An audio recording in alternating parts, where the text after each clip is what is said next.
228, Truck 6, Truck 3, Battalion 3, and the on-call inspector. 2303 West 46th Street, number 208.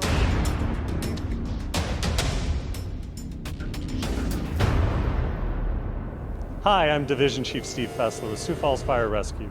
And on this episode of Sioux Falls Fire, we take a look at our revised elementary education program. We also look at a controlled burn that we do with Public Works, and we go out to Station 10 and watch the crews as they do some ice rescue training, all on this episode of Sioux Falls Fire. So today we're up on 60th Street North, and I'm here with Matt Weiss with Public Works, and we're looking to do a prescribed burn in one of the kind of the wetland water containment areas. Matt, tell us a little bit, well, first of all, tell us what is your position, and then you tell us a little bit of what's going on today. I'm the watershed maintenance supervisor, and up here today we're going to do a prescribed burn to try and control an invasive species. Common reed is what it's called. Okay. It's a hollow stem plant. It's really hard to control with traditional methods of chemical. Mowing spreads the seed.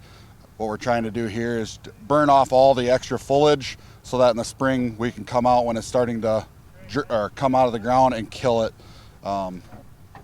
and control this and try to get it from spreading. So it's a good control measure for something like this, correct? Very, very good. We'll use way less chemical trying to spray through all the dead foliage or the dead plant material. Yep. Here we'll be able to spray it right on fresh growth. Okay, and so I know we've got Public Works and Fire are working together. There's quite a few different areas around the city that are going to need some prescribed burns and work through different things like that.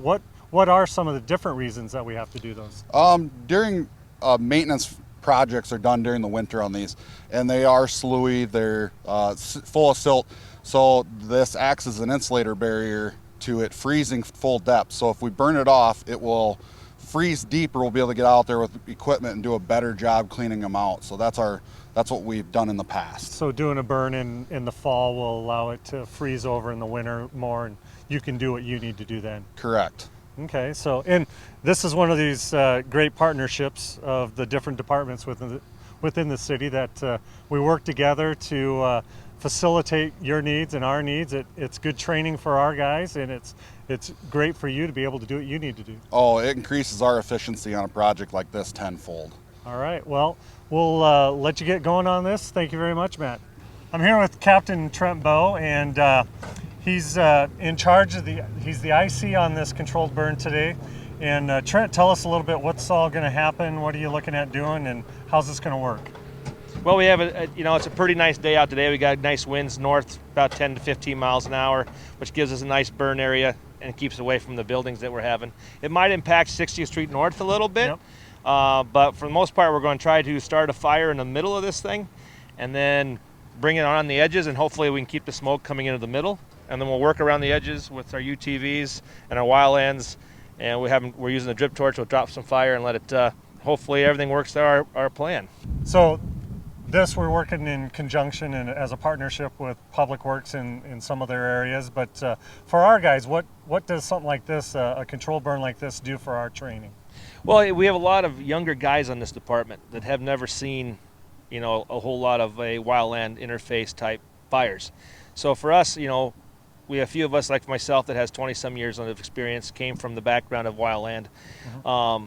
We understand it, but we have a lot of new guys that are chomping at the bit to see what this is about. So they want to get in there and do it. So we're going to show them how the drip torch works. And sometimes, not necessarily when we get a real good fire going that needs to be put out, sometimes using water isn't necessarily the best thing. Sometimes fighting fire with fire is the best way. Yep. And this way we can teach them, hey, this is how you do. You control it, mark it, let it burn back together. Because fire has a really weird sense of reaction to itself. When you have a fire in the middle and you have fire, it might combat the wind and actually bring itself to each other. Okay. So that's what we're going to try to do today. And these new guys, we're going to use it as a training opportunity for them. This is relatively easy.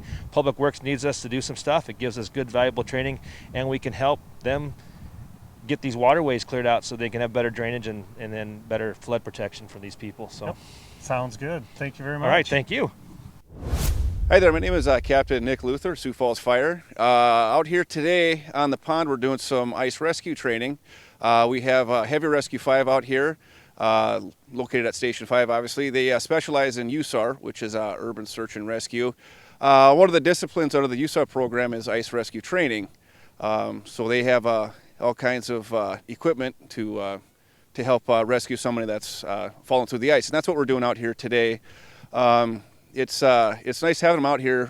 Where I'm at Station 10, we're an engine company, so we don't have a lot of the cool equipment and gadgets to effectively rescue someone as effective as they can. So they're out here showing us what we can do to help a patient that may have fallen through the ice until they get there with their specialty equipment. So within the Sioux Falls area, we've got a lot of ponds, both public and private. We've got the Big Sioux River in the area. And so, early winter, especially when the ice is just starting to form, it's really thin.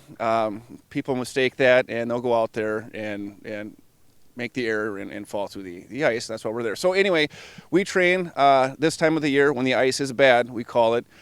So we'll walk out there and essentially fall through the ice intentionally. And so a couple times a year we do that and to keep us up to speed. If you do find yourself falling through the ice, obviously try not to panic. There's certain techniques you can do to stay afloat. Grab on what we call the ice shelf, get as much of your body as you can over it, and then kind of do the best you can. Get your feet behind you and start paddling. And sometimes just that motion right there, paddling your feet can help get you back on that ice shelf and potentially just kind of do a self-rescue that way. I'm here with driver Tony Bivens, and Tony, it's that time of year. The winter is here. Things are colder. Snow's flying. One of the questions we often get is, what types of things do firefighters need to think about when they're fighting fire in the winter compared to the summer? So what are some of those things? Yeah, sure. One of the biggest things is the biggest thing we put out fires with is water. And water freezes when it gets cold. So when we're out there fighting fire, I guess as a driver, one of the biggest things I need to remember is make sure my pump doesn't freeze up. Yep. Whether that be if we're on a medical call, I have to keep that pump running so the water inside doesn't freeze. I don't have valves freezing and things like that. Other thing on the actual fire scene, when there's water all over the place and it's spilling out of the truck and all that, we carry salt and sand on our trucks so we can spread that around. And basically one of my jobs is just to make sure that guys aren't slipping and falling around the truck. Slips and trips, yeah, definitely. Yep, slips and trips. And with that, so when you're on a fire and you got to keep the water going in the hose to keep it from freezing, that's extra water going around, so that's even more ice that we're contending with, correct? It is, absolutely.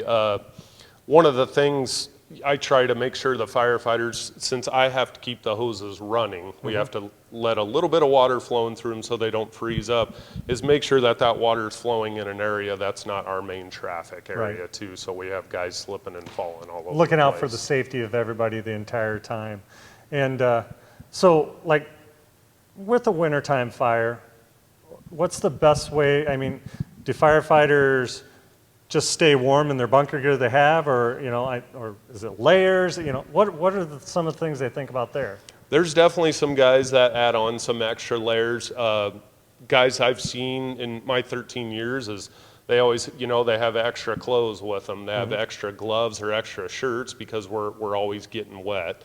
It's tough to try and keep yourself dry in a fire, but as much as you can, because your gloves are freezing up and then you lose all dexterity in your hands too.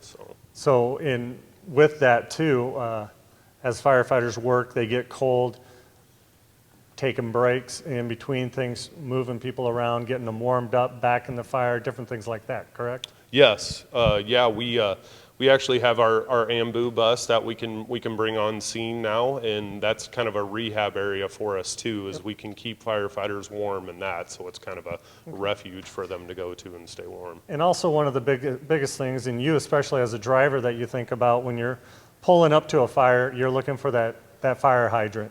And if you can't find that fire hydrant, it's covered up in a snowbank or something like that, it's frustrating, right? Absolutely, yeah. So what do we ask, the general public to really help us with?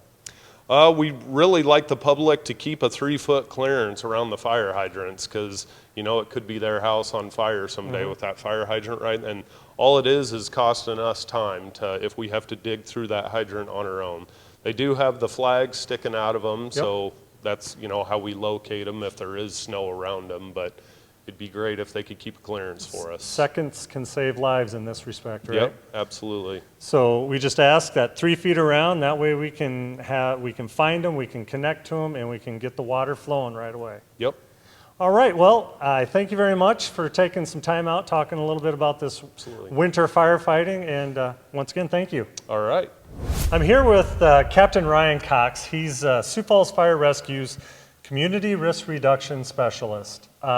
First of all, tell me what that is. Well, we've added this position recently, but really what it is just reaching out to the community for different reasons. Some of the things that we've already been doing, just re-emphasizing them, like our education program, partnerships with other programs in Sioux Falls. It's really an outreach program, so, you know, we're limited in our resources, and this community is vast with their resources, so it's just making those kick. Kind of what it says, reducing risk. Yes, exactly. That's the best way to look at it. Well, you just mentioned one of the things is education. Yes. And we go out to the elementaries, we do educational programs from kindergarten through 4th grade. How have we changed those around in the past year or so?